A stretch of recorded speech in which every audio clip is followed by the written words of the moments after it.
Ça fait maintenant plus de 20 ans que la lutte contre le financement du terrorisme constitue un levier stratégique du combat contre les organisations terroristes, au point que l'expression les frapper au portefeuille est devenue une sorte d'incantation obligée, relayée par les médias après chaque attentat.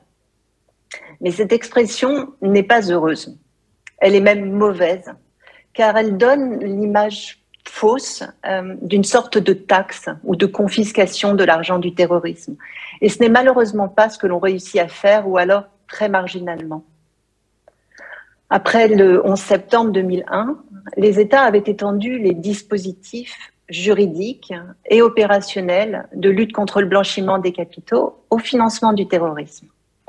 Je rappelle que l'objectif de la lutte anti-blanchiment est d'empêcher les entités criminelles de jouir du produit de leurs activités illégales. Le contrôle porte donc sur l'origine des fonds. Dans le cas du financement du terrorisme, c'est l'inverse. C'est la destination de l'argent qui pose problème.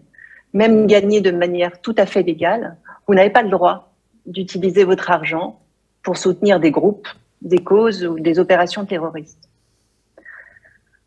Tout ce qui a été mis en place depuis 20 ans permet en fait deux choses principales.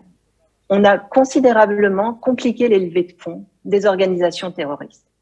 Fonds nécessaires pour payer leurs combattants, leurs armes, leur propagande, leurs opérations, etc. Deuxièmement, en traçant les transactions financières, on peut relier des individus et des organisations. On peut aussi parfois détecter de manière préventive des schémas comportementaux susceptibles d'indiquer l'imminence d'un passage à l'acte terroriste. Bref, le renseignement financier tient une place importante dans l'arsenal de surveillance et de prévention du terrorisme, tout comme dans les enquêtes lorsqu'hélas le pire est advenu. On sait de mieux en mieux surveiller et agir sur ce qui passe dans la tuyauterie financière. Le système de prévention, de détection, de déclaration de soupçons et de traitement des opérations suspectes est maintenant bien en place et bien rodé dans l'ensemble des pays de l'OCDE et en théorie dans le reste du monde. Je dis en théorie parce que si des législations existent, leur application effective continue d'être inégale en pratique. Soit que les pays soient déficients, soit qu'ils soient ambigus. Vous avez peut-être en tête la litanie des leaks et des papers, régulièrement enrichis de nouvelles révélations, des Panama Papers aux Pandora Papers. Ils exposent aussi des organisations mafieuses et terroristes, et pas les plus malignes, puisqu'elles dissimulent mal l'identité des bénéficiaires effectifs derrière des prête-noms ou des sociétés écrans. Par ailleurs, tout ceci s'applique aux transactions qui sont réalisées dans le système financier international par des acteurs réglementés, des établissements bancaires et financiers, et ce que l'on appelle les professionnels du chiffre et du droit, qui sont soumis à une régulation et à un contrôle. Mais le rustique low cost, la circulation d'argent en cash et les transactions du darknet sont problématiques à faire entrer dans ces dispositifs.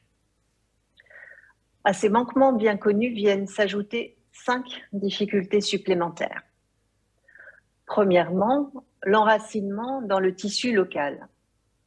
Depuis Daesh, les groupes terroristes sont dans une logique de financement par prédation et ponction sur les ressources des territoires où ils sont implantés. Leurs sources de financement peuvent ainsi comprendre des butins de guerre récupérés lors de la conquête de nouveaux territoires, le contrôle des ressources minières et géologiques, celui des trafics et contrebandes de toutes sortes, drogue, armes, kidnapping, antiquités, etc. Mais aussi la taxation des activités économiques légales et des populations vivant sous leur joug. Le chaos régnant dans ces régions, l'importance de l'économie informelle, la convergence d'intérêts entre acteurs de la mouvance terroriste et trafiquants de longue date, tout cela concourt à rendre la surveillance et le contrôle des flux financiers quasi impossibles. Sans compter que les missions de nature purement financière sont assurées par des facilitateurs parfaitement insérés dans le tissu clanique et politique local et diligents à assurer des transferts en utilisant des canaux alternatifs de type Hawala.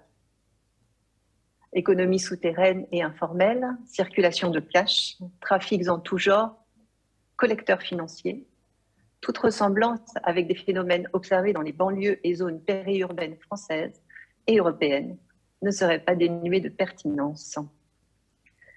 Deuxièmement, l'essor des crypto-monnaies. Le train des cryptoactifs a été pris par Daesh et d'autres depuis le début des années 2010, et que les bitcoins ont très vite été partagés pour rémunérer les combattants ou pour appeler au don. Mais ces transactions pseudonymes et non anonymes sont traçables. Et du coup, des plateformes sont apparues qui proposent des services d'anonymisation par usage de mixeurs ou tumblers, et de nouveaux cryptoactifs, Monero, Dash, Verge, ont des caractéristiques intrinsèques qui les rendent plus étanches, et ce sont eux qui figurent maintenant de plus en plus systématiquement dans les appels à collecte. Troisièmement, le coût de revient de plus en plus faible des attentats. Gardez en tête les ordres de grandeur. $1,5 million pour le 11 septembre 2001, 80 000 € pour le 13 novembre 2015, 2 500 € pour l'attentat au camion bélier de Nice le 14 juillet 2016 et le prix d'un couteau de cuisine pour la décapitation du professeur Samuel Paty.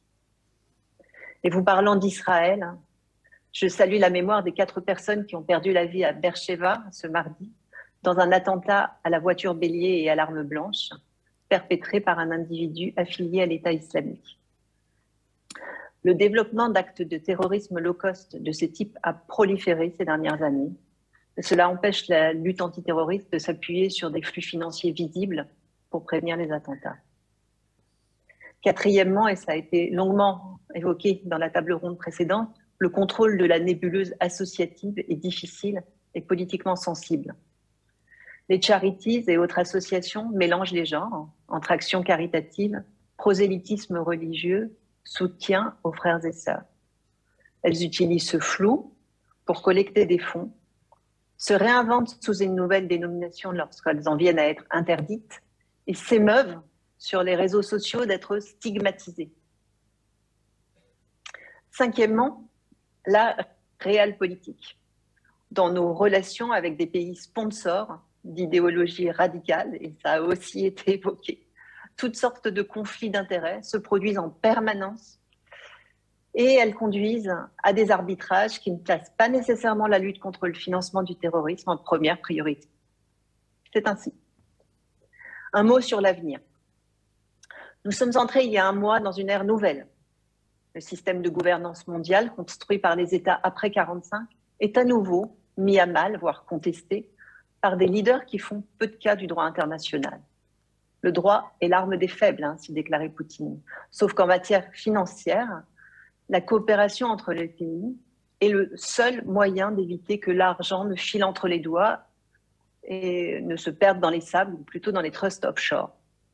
Pour lutter contre la finance criminelle, il faut coopérer et il faut avoir des législations qui se parlent. Or, le droit international ne vit pas des heures triomphantes. Enfin, et je terminerai là-dessus, il y a une géopolitique de la finance. Une des conséquences prises via les sanctions contre la Russie sera peut-être une accélération de l'inflexion vers la finance décentralisée, encore marginale. Cette finance décentralisée sera peut-être demain boostée par la Russie, mais aussi par la Chine ou d'autres pays qui vont forcément tirer les leçons de leur vulnérabilité stratégique face à une trop forte dépendance à un système financier international régulé par l'Occident. Or, la technologie blockchain n'en est qu'à ses balbutiements, mais elle pourrait complètement changer la façon dont les économies se financent et les actifs circulent, tout comme Internet a transformé l'humanité. Tout ce qui a été construit pour dompter la mondialisation, pour contrôler la circulation de l'argent et lutter contre la finance criminelle et le financement du terrorisme, devrait alors être adapté, voire repensé.